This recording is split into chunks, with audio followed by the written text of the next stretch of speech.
स्वागत है आपका कसक स्टडी सेंटर में।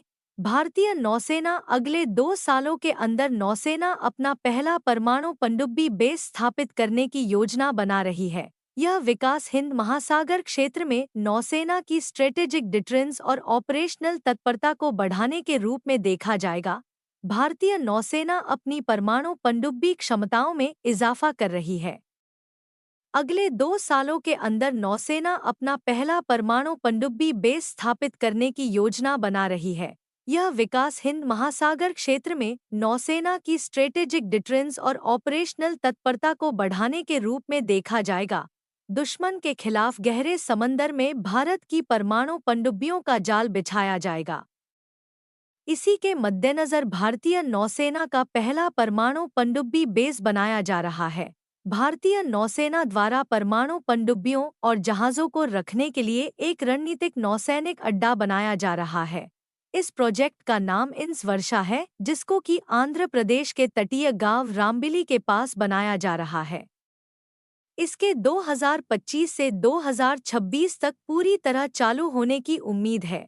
यह बेस भारतीय नौसेना की वर्तमान और भविष्य की पनडुब्बियों के लिए एक केंद्र के रूप में काम करेगा। भारत को असली खतरा पड़ोसी देश चीन से है, जिसके पास दुनिया की सबसे बड़ी नौसेना है। इसलिए भारत ने फैसला किया है कि चीन या किसी अन्य दुश्मन के किसी भी हमले को विफल करने के लिए परमाणु पनडुब्बी कार्यक्रम में तेजी लाई जाए। हाल ही में भारतीय नौसेना प्रमुख एडमिरल दिनेश त्रिपाठी ने घोषणा की थी कि भारत की एक स्वदेशी परमाणु पनडुब्बी 2036 तक ऑपरेशनल हो जाएगी, जबकि दूसरी परमाणु पनडुब्बी आने वाले 2 साल के भीतर नेवी को मिल जाएगी। पहली 2 पनडुब्बियों से संबंधित इस परियोजना की अनुमानित लागत 35,000 करोड़ रुपए है। यह समय रेखा क्षेत्रीय खतरों यानी आईओआर में विशेष रूप से चीन और पाकिस्तान के खिलाफ भारत की पानी के नीचे की क्षमताओं को बढ़ाने के लिए एक बड़ा प्रयास होगा। भारत की दूसरी परमाणु पनडुब्बी आईएनएस अरिघात का हालिया कमीशनिंग एक महत्वपूर्ण मील का पत्थर है। ऑपरेशनल तैनाती के लिए अपनी तैयारी सुनिश्चित करने के लिए इस पनडुब्बी से मिसाइल परीक्षण भी किया गया है, जिससे भारत की दूसरी स्ट्राइक क्षमता मजबूत हो गई है। इसके अलावा भारतीय नौसेना तेलंगाना में एक नया वेरी लो फ्रीक्वेंसी (VLF) संचार स्टेशन भी स्थापित कर रही है।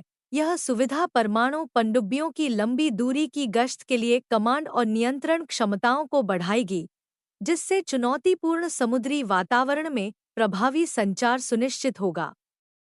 यही नहीं, भारतीय नौसेना 3 और स्कॉर्पिन श्रेणी की पनडुब्बियों के अनुबंध के अंतिम चरण में है, जो इसकी पारंपरिक पानी के नीचे युद्ध क्षमताओं को और बढ़ाएगी।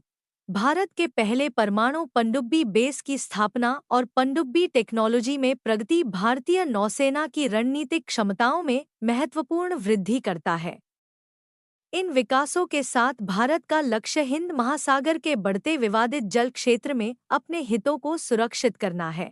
दोस्तों, वीडियो पसंद आए तो एक लाइक और सब्सक्राइब करें। धन्यवाद।